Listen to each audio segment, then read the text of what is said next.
Sorry about the microphone error there at the beginning. Sorry. Okay. So this is a case of all dressed up and nowhere to go because as I alluded to in a previous stream, and by the way, welcome once again to HeroQuest fans here on Twitch. I was all set to do an unboxing video for the new HeroQuest Remake Edition 2021.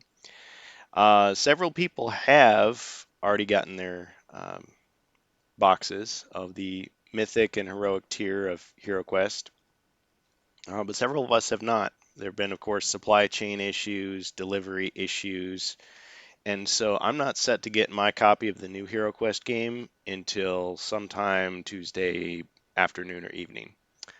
So, predictably, I won't be able to do my own review unboxing until probably you've already seen everything already from someone else. But that's okay because the way we planned it, this video is not sponsored or endorsed by any of those companies, Hasbro, Milton Bradley, or even Ye Olde Inn, which is our fan community, which I have fond feelings for and participate in at the forums. Um, Over there at that community, what we were planning to do is have everybody who got the game kind of like wait it out and maybe pick somebody to open up their box on camera, show what's inside, and if anybody decided they didn't want the game because people were kind of getting cold feet about it, they could return it for a full refund as long as it's unopened within 90 days of receipt. But the way it's turning out, honestly, the more I see of the game, the more I'm thinking, you know what? I kind of like it. I kind of think it looks good. There's a few things about it that I don't know, maybe might not be for me. But I think worst case scenario, I probably wouldn't return it. I'd probably just maybe give it away as a gift, which you can still do if you open it up and don't like it. Some people are probably going to scalp it, which I don't know. I guess if you got to feed your starving family somehow, go for it. But a lot of times I just feel it's kind of annoying when you get people who they see something that's a collector's item, it's an entertainment product, luxury product, and they just buy up all the stock. So it's hard to find, and then they sell it as a, at a markup. I think that's a little shady. That's a little annoying. But the way it's turning out, and this is going to be a discussion of the new Hero Quest pretty much. It kind of seems like we're all going to get it sometime this month. Some people might get it in early December because of delays, but eventually it's going to come to stores. Now the question is, will you be able to buy it at like Walmart or Target, or will it be one of those things where you got to go to some elite game shop in your area to buy it, or it'll be on back order and you'll have to get it online, that type of thing, straight from Hasbro. Who knows? So what some people do with their videos is they'll, play a video game, play some first-person shooter, and they'll be talking about something completely unrelated. Well, what I'm going to be doing is I'm just going to be kind of messing around with various HeroQuest related stuff I have. I'll just kind of show you some miniatures and other little objects that I've got here in my box while I kill time talking about the new HeroQuest. So I'm not an industry insider, so all I have is what I get from people reporting, what they've got, or stuff that's been released from Hasbro Pulse. So HeroQuest, of course, is a dungeon crawling board game from 1989 and also from 1990, released in North America. There were a couple different editions of it. So players in the UK kind of got one game, and players in the US got another. Players in Japan got another. But what Hasbro finally decided to do, and they own TSR, which does Dungeons and Dragons, and they also own Milton Bradley, which does those um, board games. So Hasbro was going to re-release HeroQuest, and they did an announcement, but it didn't have a lot of fanfare. It was just kind of a countdown on their website. And so we wondered, well, what the heck is this? Is this going to be like a mobile game? Because all the pictures were kind of computer generated, kind of CGI. And so, we waited, just like everybody waited. And then finally, what we got was a Kickstarter. Now, it wasn't the official Kickstarter. What is Kickstarter? It's a website where you pledge money for a product that you want to see. And once the product is funded, so like they get $1 million or $2 or $3 million, then you can buy it. And of course, the question is, do the pledgers have to buy it again, or do they just get their own? Usually they'll get little rewards. So, oh, you pledge this amount of money, you get this little freebie, you get this little extra thing. And so it looked like Hasbro was doing kind of their own thing with that. They had uh, got this company called Avalon Hill, which made war games to make the new HeroQuest. And the idea was that this company was going to develop a new version of HeroQuest. And we all thought, great, it's going to be a physical board game. So people that never had it before can get acquainted with it because it's a big, fun game. And it was easy to understand, easy to put together, even if you didn't have a lot of role-playing experience. And people who maybe their old set had fallen apart, broken down, got chewed up by the dog, got lost, sold it in the yard sale, they could get a fresh new copy to play. That's kind of a cool thing. And it was going to be $150. You would get the game system, so the base game. You'd get the first two expansions that everybody got, pretty much. I mean, it was available in North America and Europe, which was Keller's Keep and Return of the Witch Lord. And then, as a special treat for people who paid the $150, they would also get some bonus figures, some bonus miniatures. So they were going to get a figure of Sir Ragnar, which in the original game you just used the Chaos Warlock figure. He was kind of a generic character. I mean, he had a skull for a face, so he looked like a bad guy. But the idea was you could use that figure generically for any special character. So he could be a bad guy, he could be a good guy. Well, what they decided to do is Sir Ragnar would have his own figure. So he's this captured knight. He's a guy, they decided to give him a beard and like no shirt, and he's got a torch in his hand. So he would have his own figure. Now, the thing about HeroQuest is it was always about imagination. So you could take one figure and, despite what the figure looked like, say, well, this represents something else. So it didn't matter if you wanted your barbarian to be a woman rather than a man, you could just write on the character sheet, yeah, it's a female character. And even though the plastic looks like Conan the Barbarian from the 80s, he could be whoever you wanted him to be. The only thing that mattered was his stats, his attack and defense and movement and all that sort of thing. So there was a lot of imaginative stuff. But how cool would it be to have an actual special figure to use when it's Sir Ragnar's turn to come out? So they did that. And they decided, okay, you also get the Witch Lord. So the Witch Lord will have his own figure. Okay, that's cool. And then they did something which was most shocking to me. They had a mentor figure. Now, who's Mentor? Well, in the HeroQuest world, there's basically these two evil sorcerers, or wizards, or whatever you want to call them. There's Mentor, who is the good guy. So he's kind of like the Gandalf of the HeroQuest world. And he's the one who summons the four heroes on behalf of the Emperor to recruit these guys to go and fight and save the realm, save the Empire, essentially. Whereas on the other side, you've got Zargon. Zargon's the bad guy. Zargon's like the Saruman of the HeroQuest world. And HeroQuest is loosely based on Warhammer Fantasy, but you don't have to know anything about Warhammer to understand HeroQuest, just like you don't have to have played Dungeons & Dragons to be able to play it. But Zargon is actually also what they call the GM, the Game Master, or the Dungeon Master for you Dungeons & Dragons players. He's the guy, he's the player who knows all the secrets. He has the quest map. He can see where all the traps are, where all the hidden treasures are. He knows the plot in advance. He knows where the monsters go. He places everything on the map. He also controls all the monsters. And the interesting thing about HeroQuest is that supposedly, theoretically, Zargon is trying to win. He's not just trying to give everybody a good time and tell a story. He's actually trying to kill the heroes. He's trying to stop them from completing their quest, without cheating, of course. Now, there's some philosophies that say, well, maybe he just pretends to kill them. He doesn't really try to end the game. The Japanese version specifically says this. It says something like, "Well, if he wanted to, he could easily murder the heroes, but that's no fun. I mean, he should give them as many chances as he can. But if they lose through their own stupidity, well, that's not his fault." So it's different philosophies. But so Zargon is much more of a fleshed out character, whereas Mentor is kind of like the guy who gives you your mission. He just tells you what's happening.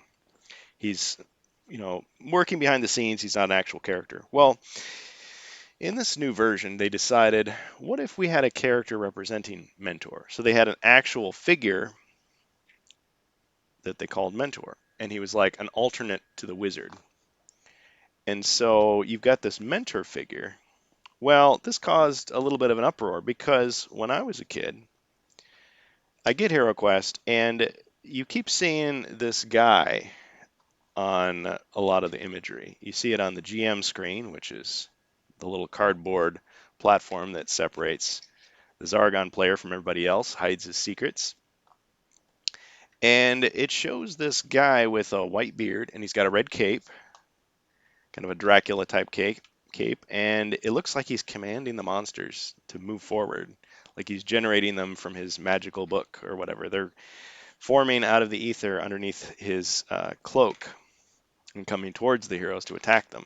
So we always assumed that's Zargon, that's the bad guy.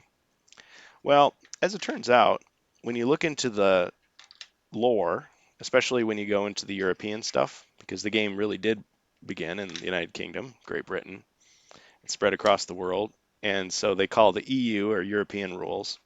Well, in that one, you had other pictures of this white bearded wizard guy, and he was on all of the hero cards, like he was like instructing them, teaching them. And then in this new version, it's very explicit. The white bearded guy is meant to be Mentor, not Zargon. Now, there's a couple of complicating factors to this, and what those might those be? Let me give you a little better view of these miniatures here. I'm just pulling these out randomly from my boxes just to show you ones that I've 3D printed or purchased over the years to supplement the HeroQuest world. These could be anything you want, your imagination. These particular ones are mercenaries or men-at-arms, or they could be dark warriors. Uh, who is Mentor really? So Mentor, you don't see him. And I always thought, well, it's interesting that you don't see Mentor, but you do see Zargon. Well, the original intention, according to Stephen Baker, who invented the game, designed the game, although some say, well, his influence was not total, similarly to how George Lucas, maybe you could say he invented Star Wars, but he wasn't the only one who made it happen. There were a lot of other creative people, a lot of other writers, designers, and things that editors, without which it wouldn't be what it is today. But he was the idea guy. Well, Stephen Baker, he intended for the white bearded wizard to be Mentor. So who is Zargon? We don't see Zargon. Well, in the European version, he wasn't called Zargon at all. Interesting enough, if you look it up, the name Zargon is used in Dungeons and Dragons.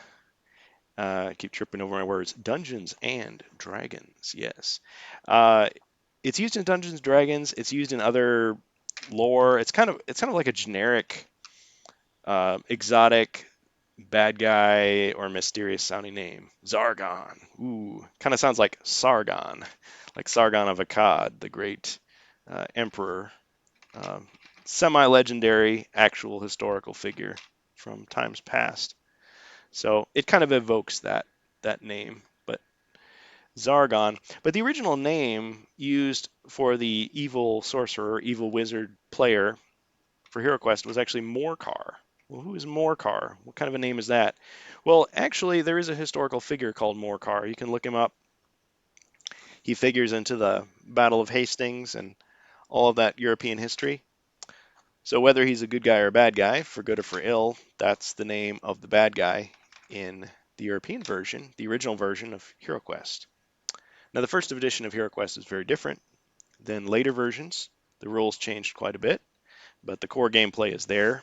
4 heroes going through a dungeon, rolling dice, drawing cards, searching for treasure, killing monsters, watching out for traps, trying to complete their quest, whatever it might be.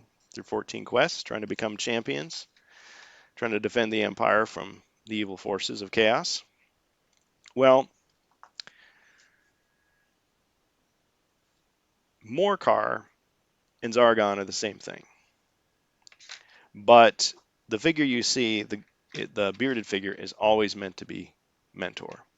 But things got a little complicated. So the first time I saw the difference, because I always assumed that the bearded guy was supposed to be Zargon. Well, there is this little known to European audiences, or to North American audiences outside of Europe, expansion called the Marvel Winter Special. It was done by Marvel Comics, and it was a whole magazine, comic book style magazine, where it had a little bit of fan fiction in there. It had a bonus quest. It had a bunch of new hazard tiles that you could cut out. I mean, you had to destroy the magazine to do it, or you could photocopy them. But it had a whole adventure called Revenge of the Weatherman. Kind of sounds funny. Some people retitled it Revenge of the Weather Mage, but it had a whole bunch of just creative little things that you could use in your own adventures. But in the fan fiction section, I call it fan fiction, they have a depiction of the elf, the wizard, the dwarf, and the barbarian going to visit Mentor. And Mentor is a guy in a red cape with a white beard. He looks just like the figure that I grew up thinking was Zargon. And they talk about Morcar, and then when you finally see Morcar, guess what? He looks like Skeletor from He-Man and the Masters of the Universe. If you're from the 80s, you remember that cartoon. There's been several remakes since then. But Skeletor is this guy, he's got a skull for a face. That's his main feature. Well, this particular Morcar in the comic book rendition of HeroQuest has a dark hood covering his face, and he has some glowing red eyes. It's kind of like a Ralph Bakshi interpretation of maybe the Witch King of Angmar from Lord of the Rings. Well, but he has blue skin. He's got long, sharp fingernails. He's got kind of a cloak. He's got some like bony kind of jewelry going on.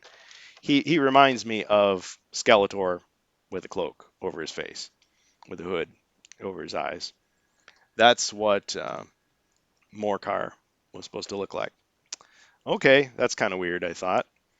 I think at first I thought, gee, that whoever made the comic didn't know the game very well, but turns out I was wrong. Then you've got another interpretation of the whole Zargon or Morcar mentor dynamic, and that is the sticker album. Now, this is one of those really rare collector's item kind of things, which I don't care anything about, but some people do. So, in the 80s, there was this trend to release sticker albums. So, I actually have one that I got from a yard sale. It was already completed. But what they would do is they would give you a book, a little, short little book or magazine, usually having to do with some pop culture franchise or thing, like maybe sports or a TV show, a movie, could be like superhero comics. And then they give you a sheet of stickers. And so you peel these adhesive stickers off and you stick them on the book. And so it's just a really generic puzzle where it's like, okay, put sticker A and, uh, space B, and you just complete the whole thing. And there really is no effort to it. So it's like, why would you even do this? I guess it's just, it's just something fun to do. I guess where you're just looking at pictures. But sometimes they give you like holographic stickers. They've got a little rainbow kind of sheen to them. It's kind of fun. So you buy these sticker albums, and either someone else has already put the stickers on or they haven't, and you get to do it yourself. Or maybe you're a collector and you just don't want to do it. So you just kind of leave it alone. Well, they released a sticker album for HeroQuest. And so people are seeking after it, and some people have scanned it, but since a lot of the stickers have a holographic, foil to them, they don't quite scan properly. So you really want to get it in person. Well, this sticker album told an interesting retelling of HeroQuest.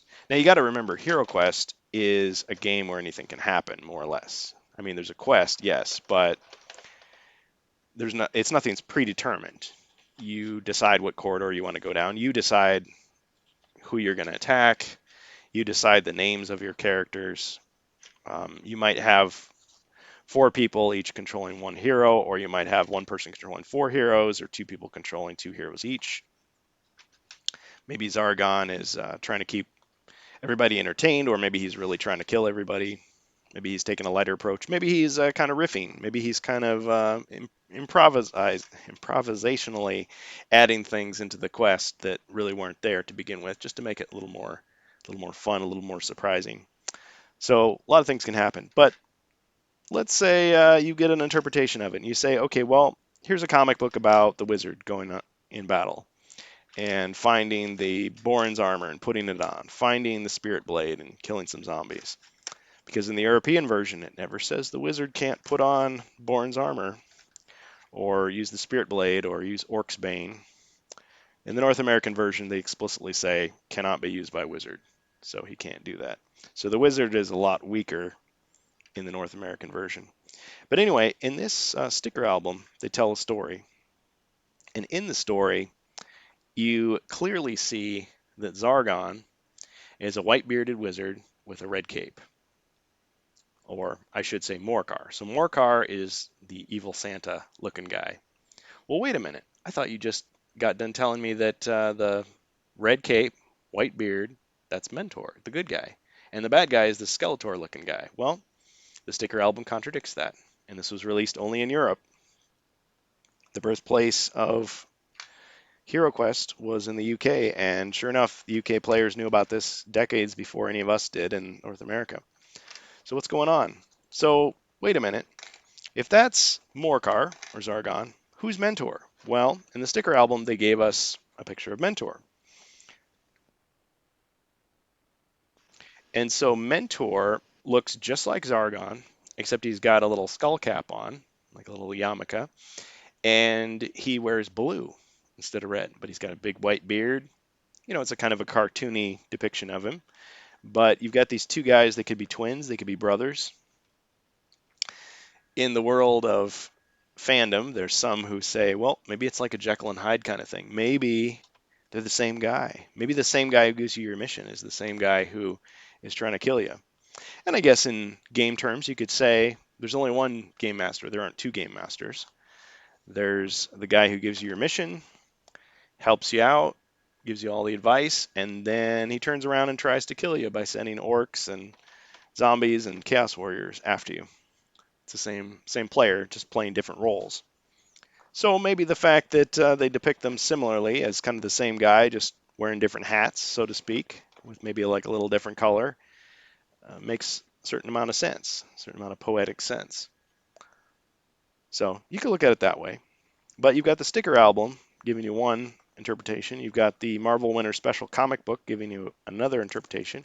You've got Stephen Baker and his interpretation, which, you know, as the creator, it's kind of like looking at Star Wars from the perspective of George Lucas, or Indiana Jones from the perspective of Lucas and Spielberg. You know, what they intended may not always be what the fans think is best. I mean, think about Indiana Jones Part 4.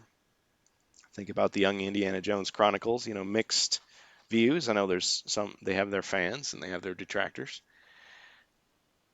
Um, yeah, which one is it? Do the fans control it or does the creator? Well, the great thing about HeroQuest is you actually are in control.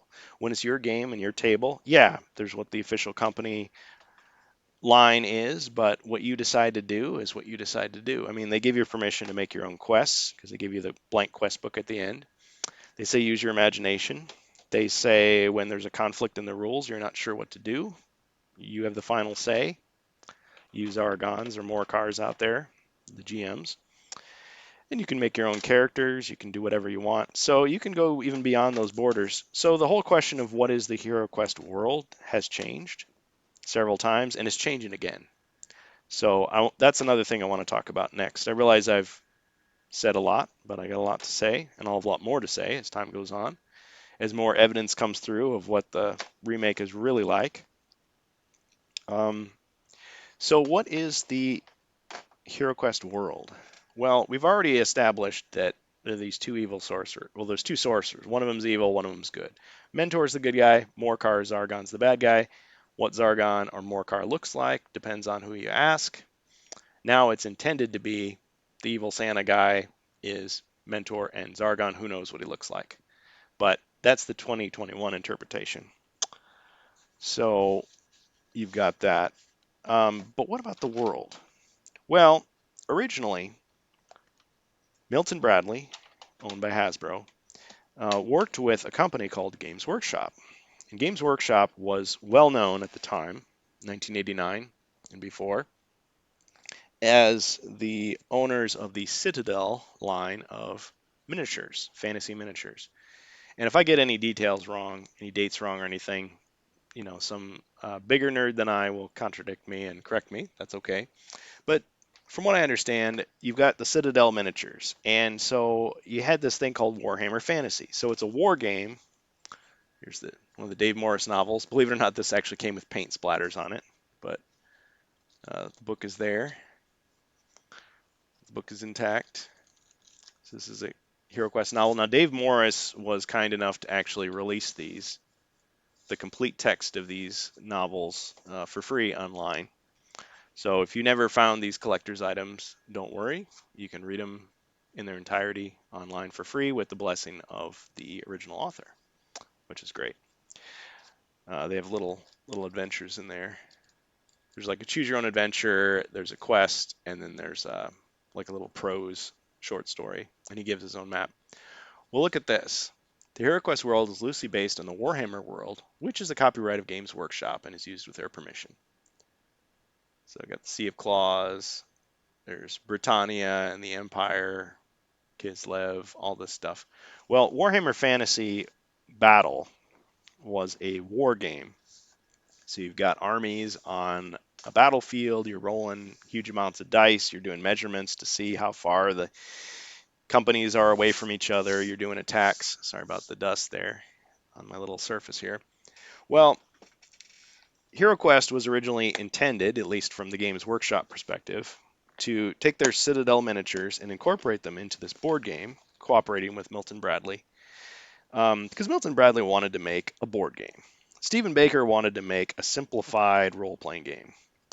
And obviously, Games Workshop wanted to shill Citadel miniatures and get people interested in Warhammer. So the original HeroQuest world is actually based on a version of the Warhammer world. Now, in addition to Warhammer Fantasy Battle, there was also my understanding is an RPG, role-playing game called Warhammer Fantasy RPG. And in that one, it was just like a pencil and paper RPG. But you could also use miniatures if you wanted. And so you could have adventures similar to Dungeons and Dragons. It's a theater of the mind. You roll dice. You've got stats. But Warhammer itself just started with the idea of, okay, you've got these toys and you just give them stats. So this is their strength, this is their speed, this is their range, these are their abilities, just like wargaming in general. But instead of using like Napoleonic troops or Revolutionary War troops or tanks or planes, you'd be using knights and dragons and orcs and things like that.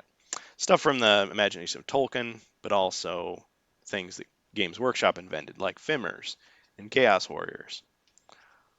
So the HeroQuest world is loosely based on that. So you've got references to the Empire, to Kislev, to Britannia, and there's a history for all of that stuff.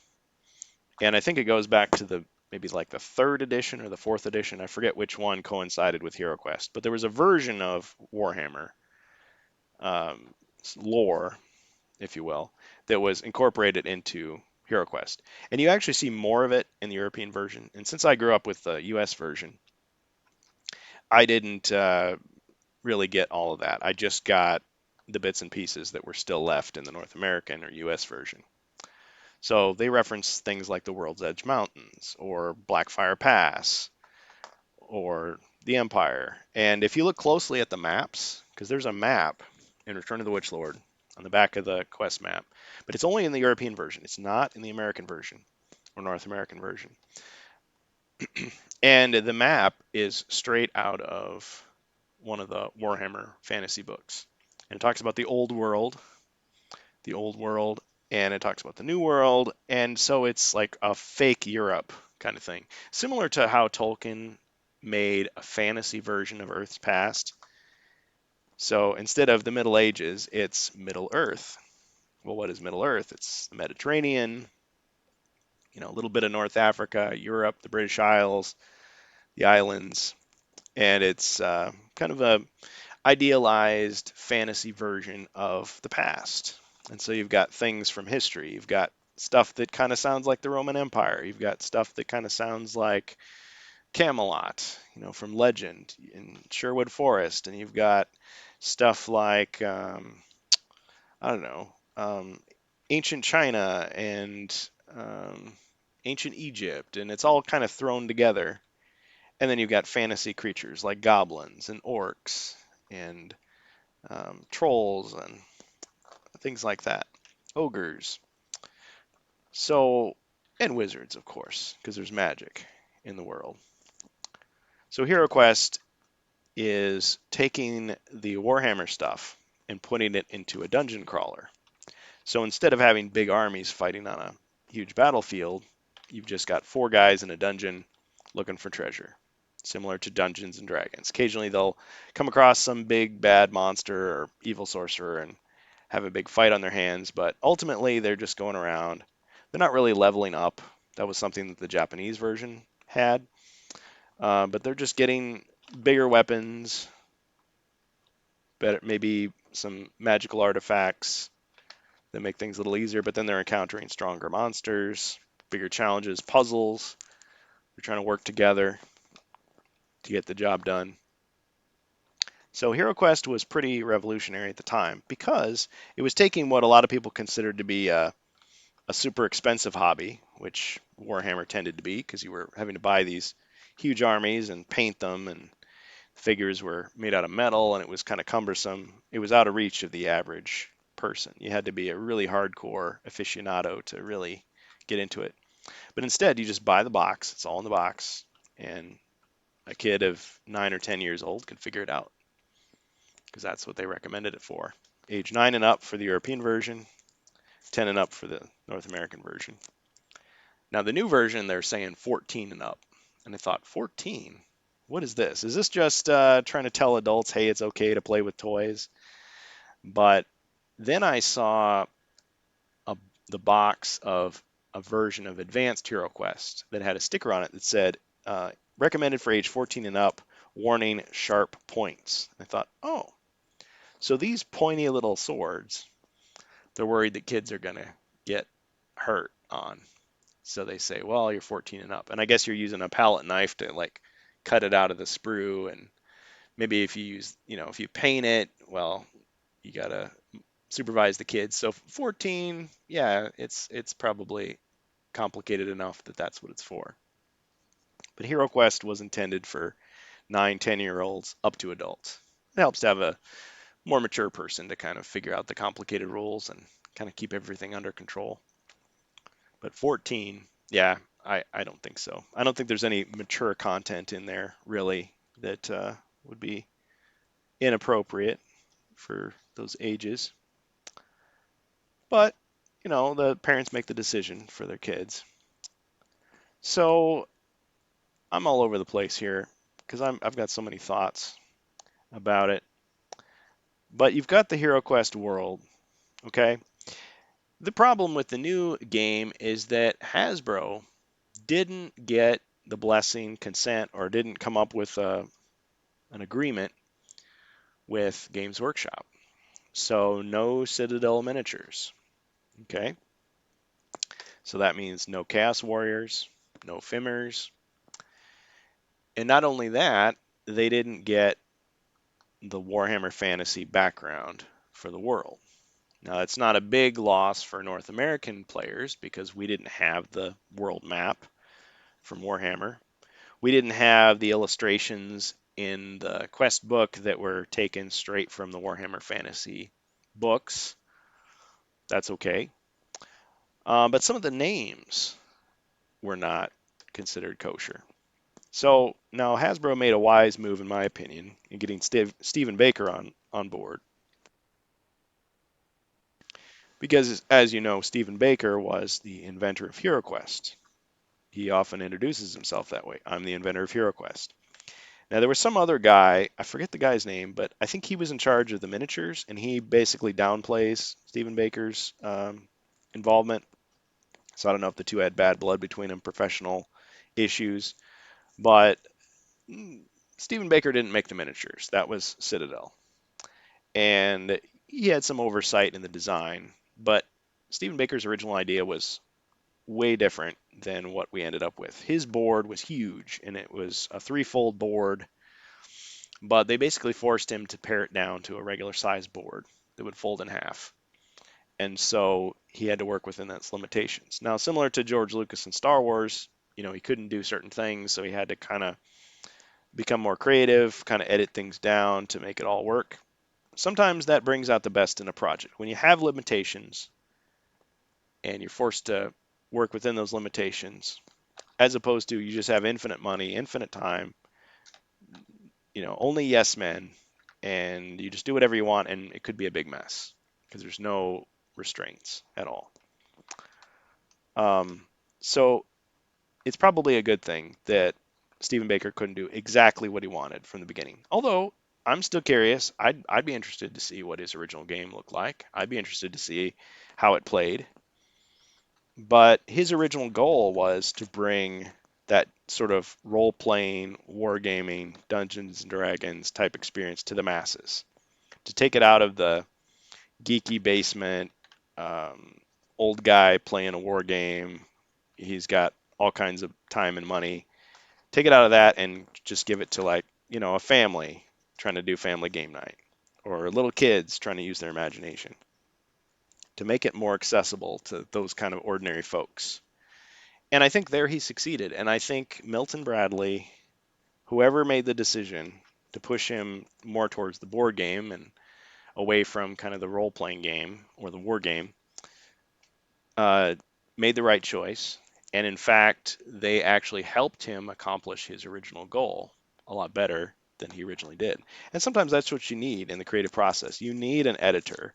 You need someone to put a restraint or say, you know what? I know you've got this great dream, but it's kind of all over the place. What if you just did this? In the realm of movies, you often get complaints about, well, they didn't let me do the director's cut. The studio forced me to do this and ruin it. And sometimes that happens. But I think in the case of HeroQuest, similarly to the case in the original Star Wars, it worked. So I credit Stephen Baker for HeroQuest, and I credit Milton Bradley, whoever made the decision to make the game what it is today. Citadel Miniatures for their creativity with their sculptures and things. All of those parts go together to the whole to make HeroQuest what it was, which was a fun game that was a little more complicated than Candyland, but it was fun to play, and it really inspired a generation as far as imagination and other things. And now it's coming back, and of course all those feelings are coming back. All the creative juices are flowing again. The collectors are salivating at the thought of being able to buy a pristine copy of a game. But certain changes had to be made, as you can imagine. So they had to change the world. So now instead of the Warhammer fantasy world, it's a little more genericized. But I was kind of amused a little bit by the way they went about creating this world. From what I've seen so far, from glimpses, because other people have done videos. There was this guy, I'm not sure the guy's name, but Cosmic Tavern on YouTube. Big kudos to Cosmic Tavern. He admits right in the video that he didn't play HeroQuest back in the day. He had it, probably the European version, but he just played with the miniatures. He didn't really know how to play the game. And that's pretty common. There's people that buy games just to get the figures. They buy the game, they throw away the, I may have to glue that. They throw away the game, and then they just use the figures for something else. And some people were even talking about the remake that way. They're saying, you know what? I don't care about this new game. I don't care about the rules. They're probably going to mess it up. But I like the miniatures, and I'm going to buy it for the miniatures. Well, as a HeroQuest fan myself, I'm interested in both. I'm interested in the whole thing. I'm interested in the whole package, and I want to help. other fans make a decision. Do I want to invest in this? Do I want to buy this? By telling them what's in it. But since I don't have mine yet, I got to rely on what other people are saying. So you got the new world, but it's not the old world from Warhammer. So what is it? Well, they had to change some of the names. Zargon is still Zargon. Mentor is still Mentor. The Witch Lord is still the Witch Lord. They still talk about the fallen city of Callus. They still talk about, um, well, a couple of things have changed, should we say. I mean, Keller's Keep is still Keller's Keep. The heroes are still the heroes. But, for example, instead of the Empire, it's now called the Realm. The Realm. And instead of the Emperor, it's the King. So interesting, because how could you copyright Empire or Emperor? Wasn't there a Roman Emperor? But the Emperor, the Empire, Britannia, where the knights live, all of that is out the window. And so it's now the realm, and you've got the king.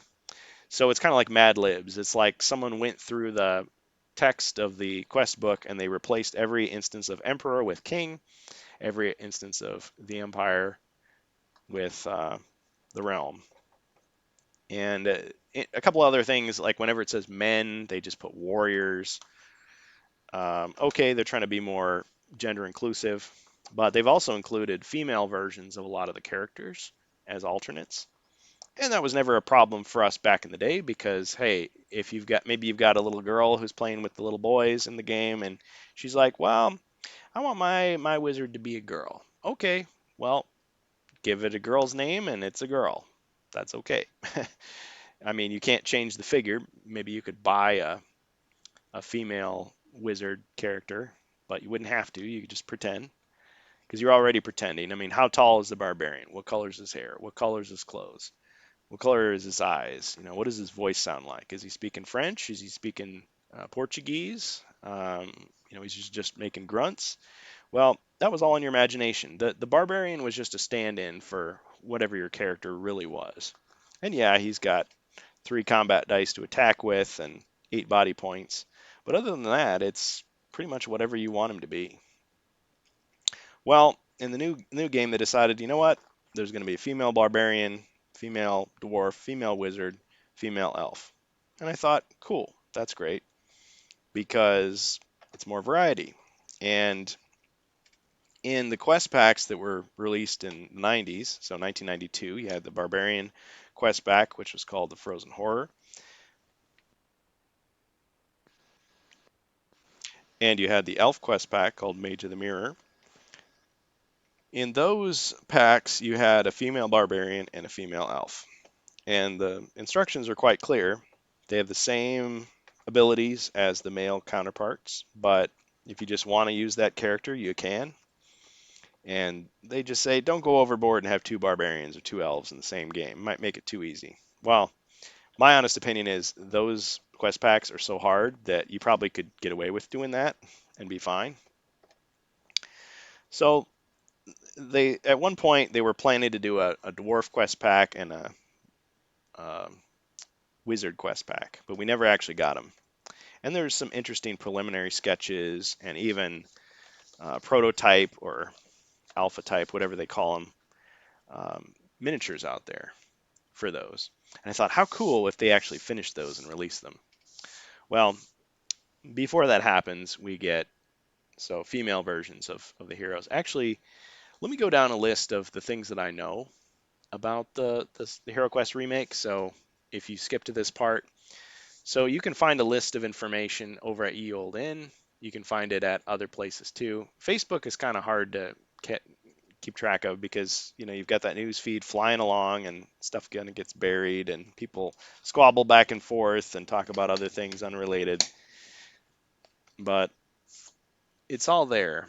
So you get some name changes. Okay, so it's the realm instead of the empire, the king instead of the emperor. Instead of Karak Varn, it's Kabakar, Kabakar, I think, Kabakar. And instead of the Blackfire Pass, it's the Darkfire Pass. Instead of the Black Mountains, it's the Dark Mountains. Okay, so they're just replacing black with dark, and they're replacing the word chaos. Every time the chaos appears, they replace it with dread. So instead of chaos magic, it's dread magic. Chaos warriors are now dread warriors. You know, chaos master, dread master, chaos lord, dread lord, whatever. Okay, well, dread was one of the descriptions of the chaos warrior in the original book. They're no longer called slaves to darkness. Well, is that because they think slavery is too scary for 14-year-olds? No, it's because slaves to darkness was actually a title of one of these Warhammer Fantasy packages where you had the Chaos Warriors. It was called Chaos Warriors, Slaves to Darkness. Makes sense. So they take that out for fear of Games Workshop getting upset.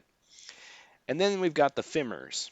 So the Fimmers were these mono lizards, as they were called in Japan. They're these one-eyed, club-tail lizard men monsters. Kind of a cool-looking monster. Well, they got rid of those and replaced them with what they call abominations, which are these kind of, I guess they're described as, well, we don't know much about them, and maybe they're demons from the netherworld, but they look like fishmen. They look like kind of the Sharkticons from Transformers, or they look kind of like um, a more crude version of the creature from the Black Lagoon from B movie Monster Horror, Universal Monsters. It's like a fish man. They walk upright and they've got these big spears or tridents or something. So they look kind of cool, but they look nothing like the Fimmers. And they're green, so you've got the orcs and the goblins who are green, and then you've got the abominations. And now you've got dread warriors in gray. And instead of a chaos warlock for the generic figure that you could use for anything, you've got a or chaos warlock or chaos sorcerer. You've got instead, so like this guy, that's what he looks like. The chaos warlock looks very much like that. Um, the miniature does. They replace that with a dread sorcerer. Well, of course, very generic sounding dread. And so chaos spells are now dread spells. So it's just a simple word substitution. But a lot of the words stay the same. The Witch Lord is still the Witch Lord, obviously inspired by the Witch King from Lord of the Rings. Um, then you've got, let's see, Cassandra is like one of the Witch Lord's minions, and you've got Skullmar, another one of the Witch Lord's minions. They have the same names. They're the same. Melor from Melor's Maze is the same. The Talisman of Lore is still that. The Born's Armor is still that. So not much has changed there. It's just a couple word substitutions. There's a few other things I'm curious about. So the world's edge mountains are now the world's end mountains. Very creative there. But it makes it easy for old school fans to go back and just say, you know what, I'm just going to read it the other way. Even though it says world's end mountains, I'm going to read off world's edge mountains. And those who remember the original HeroQuest or remember Warhammer will kind of remember. But the company's off the hook. They're not violating any agreements. They're not straying into someone else's territory, stepping on anybody's toes. I can understand that. Some people were pretty upset about the loss of the Warhammer world, but really the Warhammer influence is much more strongly felt in the European version. So if you're already in the North American version, I mean, the remake from 2021 is based directly on the North American US version of the game, which is interesting because it's going to be shipped out all over the world. So people in Canada, people in the United States, people in Brazil, people in Australia, people in the United Kingdom are going to get this game. And for some of those people, this is going to be the first time they're seeing that version of the game. So they're going to go, where's Morcar? Who's this Zargon fellow? Why all of a sudden do more of the monsters have 2 body points? Because that was one difference. I read out the North American rules. I would like to read out the UK rules sometime to show you the differences. I don't really have the printout right now because I own the North American version, so I'd have to print out the UK instructions to show you the differences. But there's a lot of differences. So a lot of people are seeing for the first time this alternate version of HeroQuest. Other changes. So there was some question at one point about Borin's armor. Does Borin's armor allow you to wear a helmet and use a shield with it, or does it just kind of reset your defense to 4? Well, just acknowledging the person in the chat here. We've got Covert Nerd Podcast, cool guy. He's talking. little bit there. I always forget to check the chat, so sorry about that. But yeah, Covert Nerd, he did a cool little couple of segments, Covert Nerd podcast, where he interviewed people, including myself. I was the third one, talking about HeroQuest and their experiences. We've also got a guy, or I guess not going to assume, Gasson PL here lurking. So hello to him or her. Um, yeah, I'm new to Twitch, so forgive me. Yeah, so we got all that stuff going on. What was I saying? Yeah, so the new game is coming out and it's got some changes. Some people already have it. Some people have already had it since I think the 3rd, November 3rd. I'm probably not going to get it till November 9th, and by the time I get it, probably everybody's going to have theirs already. But it's only to the people that pledged. Only the people that pledged. There was a very short time window when you could pledge money to get it. And some people bought multiple copies. I just bought one. I bought the Mythic tier. So I'll be getting the game system, Keller's Keep, Return of the Witch Lord, and that will be what I get. But it's they actually threw in the extras, including the ones that people didn't, the stretch goals as they call it, people didn't get. So we're talking about the Dragon Quest pack that Joe Manganiello designed. He's a Dungeons and Dragons guy. I don't know much about him, but he had these extra tiles. He had a dragon figure. He had all this stuff, and we didn't meet the stretch goal. Of course, I blame Hasbro because they didn't bring out the stretch goal until near the end. There was hardly any time for people to bid. Plus, it was in the middle of a pandemic. Who's got that kind of money to blow on a game? I guess nice distraction while you're sitting at home. So Gasson PL is moving to Canada in a few months, hoping to be able to get a retail copy then. Yes, that's the thing. So from the beginning, my stance, and I have no say in this whatsoever, is if Hasbro is smart, they're not going to make this a product that's only for pledgers. That would be silly. It's going to be like Stranger Things. Someone's just going to buy it all up, scalp it all on eBay, and it's going to be silly. And the company's not going to see a dime after that first run. Well, if they're smart, they're going to release it to retail. So it won't be a thing where you just get it on the website for a limited time, a print to play kind of luxury item. And it's not even going to be something where you just walk into your local comic book shop or game store and buy it. You know, that's just a few nerds that do that, right? Wear that neckbeard with pride. I'm one of them. Okay, I'm a junior varsity member. But the idea that hey, Hero Quest back in the day was a mainstream game. You go into Toys R Us, you go into KB Toys, you go into Walmart, whatever, Kmart.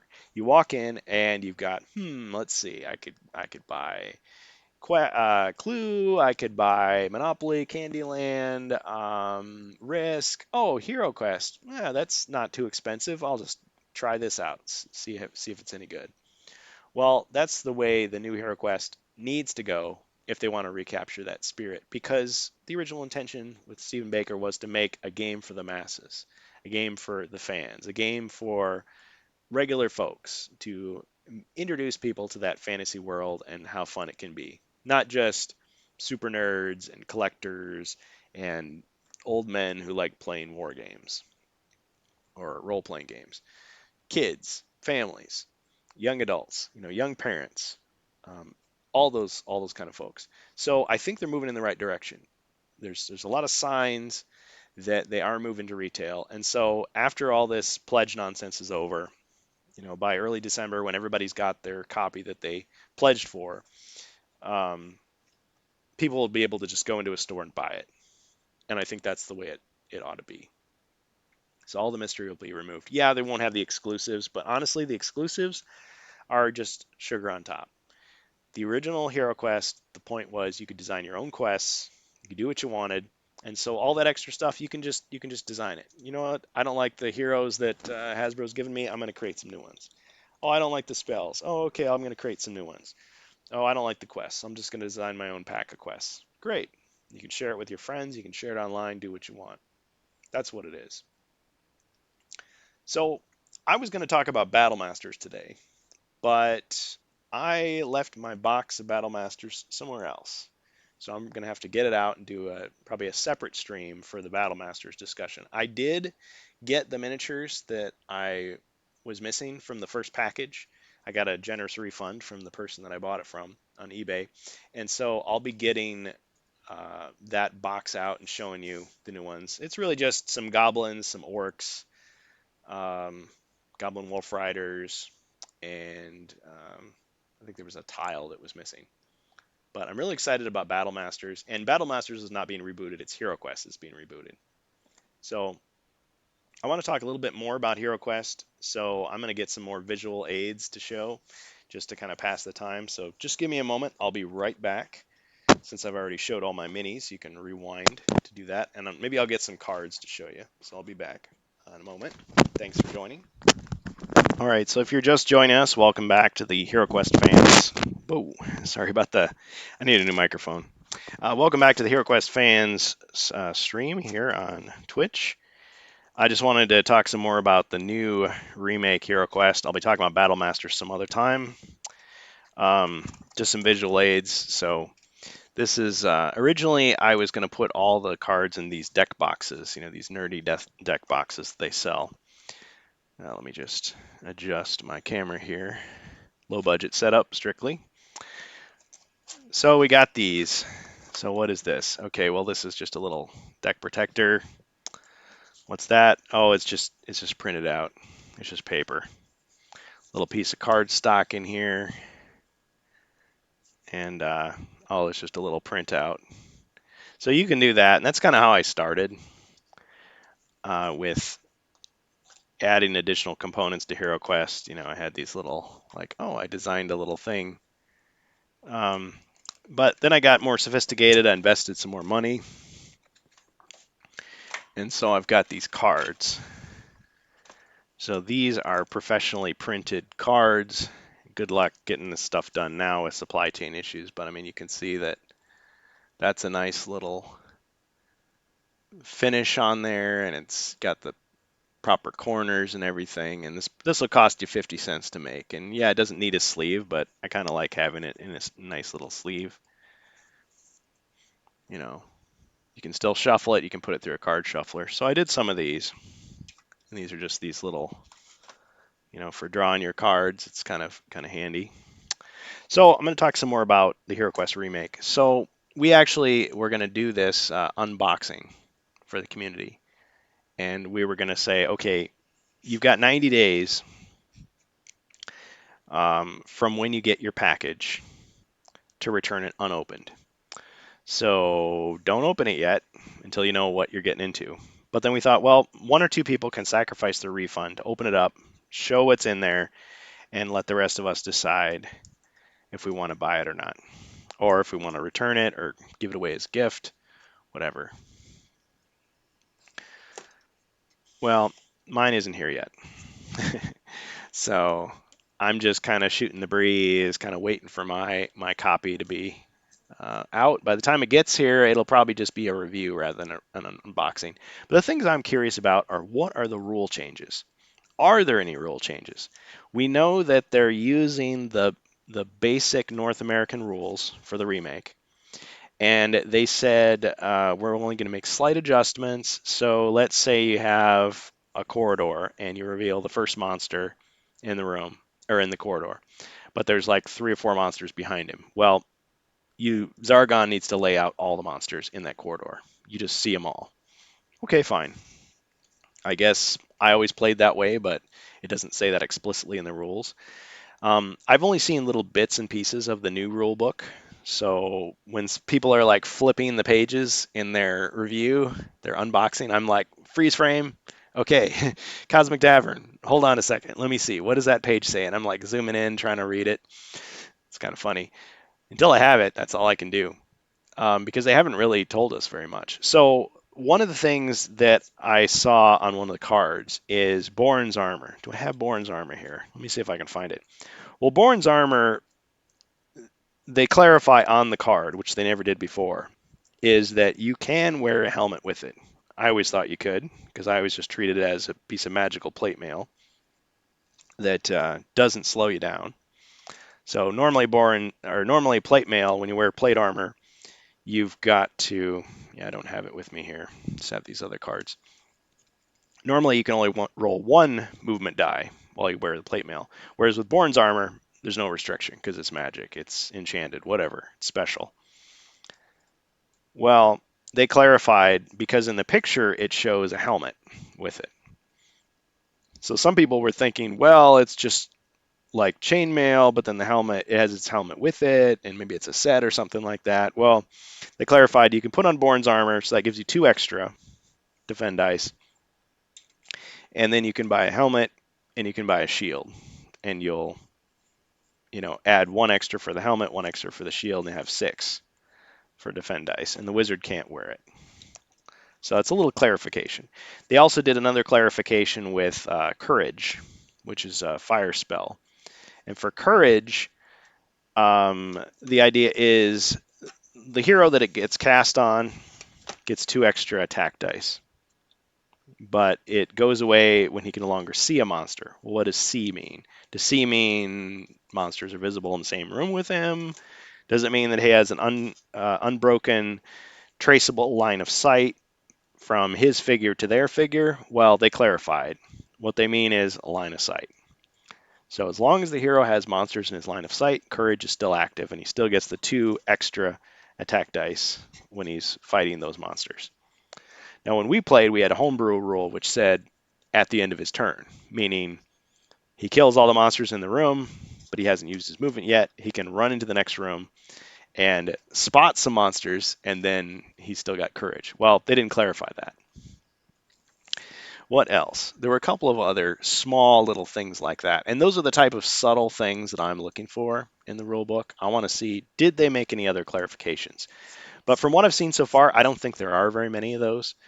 One of the weird things we thought about the original rule book is it says in the North American version, if your character falls into a pit, while he's in the pit, okay, it's a trap, he can search the pit as if it were a separate room for treasure. Okay, that's cool. So he already searched the room for treasure, but then he falls in a pit. He can search again for that little pit for treasure on his next turn with his action, of course. But it also says you can search the pit for secret doors.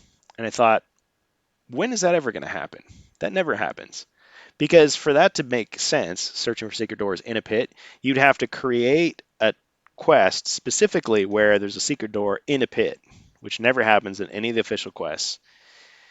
And what if someone disarms the trap? Well, now you're never going to find that secret door. So whatever's behind the secret door shouldn't be essential to the quest, because how are you supposed to know? So I was thinking, well, theoretically you could create a quest where maybe it's like a blind corner and you force the hero to fall in a pit. Well, that's kind of cheap, but then hopefully they'll search for secret doors in the pit and find the room that they're supposed to go to, I guess. Now, in the original version, the European version of HeroQuest, you could actually fix a trap after the fact. So I guess the dwarf or another hero with a toolkit could fill in a pit after they'd found it, after they'd fallen into it, and they could repair a fallen block trap so they wouldn't be trapped forever. I guess they clear out the rubble. In the North American version, once that pit or fallen block trap is hit, can't do anything about it. You got to jump over the pit and the rock. You've just got to go around it or use the pass through rock spell, which is just a one-time thing to pass through it.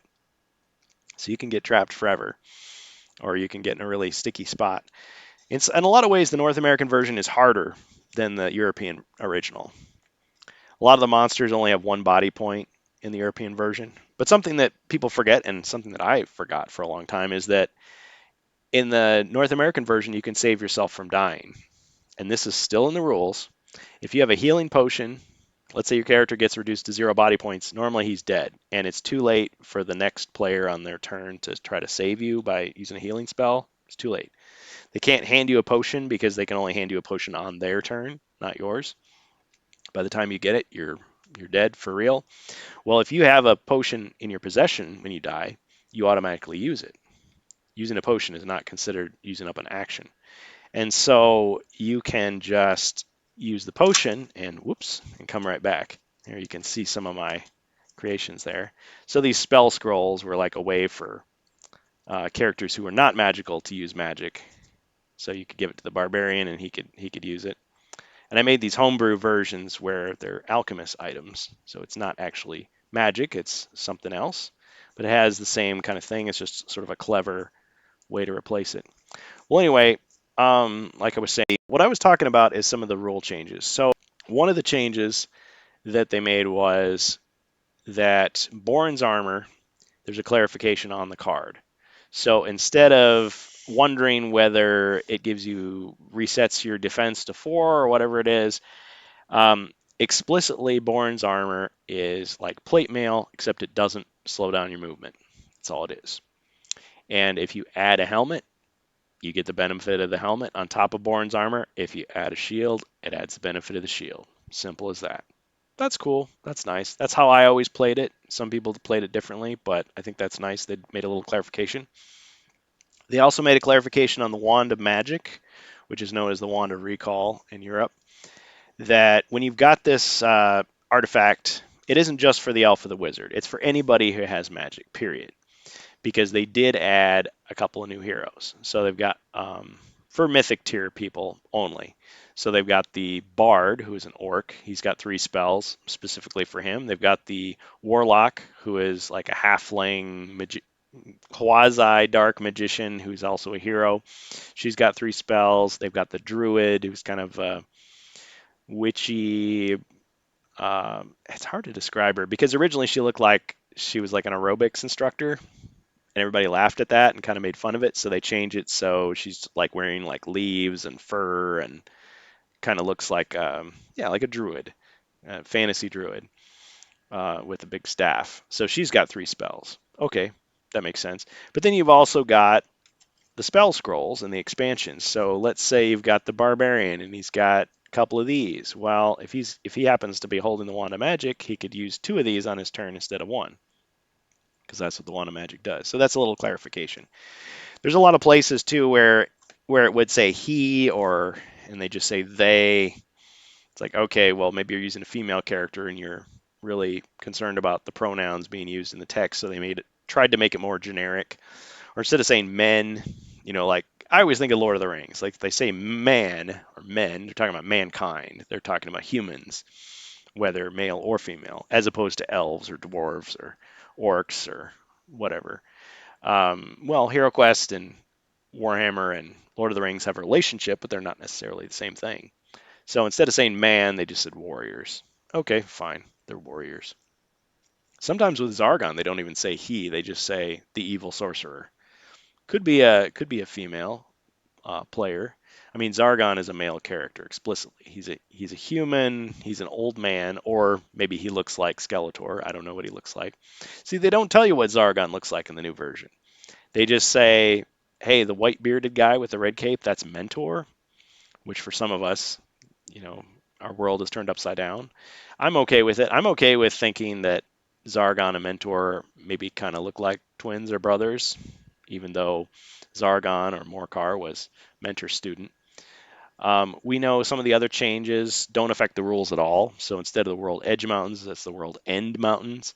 World's End Mountains. Instead of Blackfire Pass, it's Darkfire Pass. Instead of Carrick Varn, it's Kabakar, like that. Instead of Chaos Warriors, it's Dread Warriors. Instead of they've got Abominations now instead of Fimers. So none of those things really change gameplay. The monsters have the same stats. The heroes have the same stats. The quests have the same titles. They play out pretty much the same. Well, Bastion of Chaos would now be Bastion of Dread, I suppose. But little things like that really don't make that much of a difference. It removes some of the flavor, I guess, some of the charm of the original. And if you're a big Warhammer Fantasy fan, you're going to be upset. But those people just take a red pen and they'll just cross it out and they'll write it in anyway, I think. Mentor, describing the monsters and reading from